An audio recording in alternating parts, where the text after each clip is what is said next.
السلام علیکم آداب دوستوں، میں جو باتیں بھی آپ کے سامنے پیش کرتا ہوں وہ تحقیقی باتیں پیش کرتا ہوں اور ریسرچ کر کے پیش کرتا ہوں۔ یاجوج ماجوج کون ہے؟ قرآن واضح طور پر گواہی دیتا ہے کہ یہ دو وحشی خونخوار قبیلوں کے نام تھے۔ وہ لوگ اپنے ارد گرد رہنے والوں پر بہت زیادتیاں اور ظلم کرتے تھے۔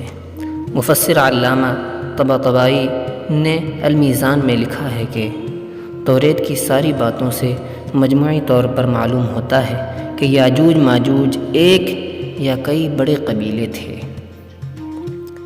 شمالی ایشیا کے دور دراز علاقوں میں رہتے تھے۔ یہ جنگجو تھے، لوٹ مار کرنے والے اور ڈاکو قسم کے لوگ تھے۔ یاجوج ماجوج یافس بن نوح علیہ السلام کی اولاد میں سے ہیں۔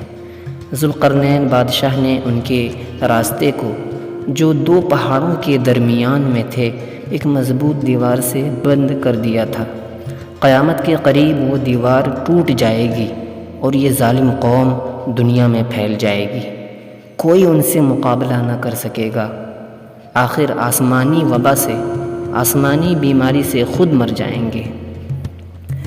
یاجوج ماجوج قیامت کی بڑی نشانیوں میں سے ایک نشانی ہے جس کا ذکر حدیث میں کیا گیا ہے، اور یاجوج ماجوج عیسیٰ علیہ السلام کے زمانے میں ان کا خروج ہوگا۔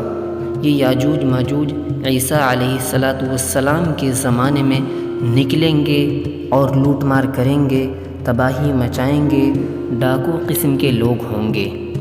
اللہ تعالی ہم سب کو ان سب فتنوں سے محفوظ کرے، دجال کے فتنوں سے، یاجوج ماجوج کے فتنے سے محفوظ فرمائے، آمین۔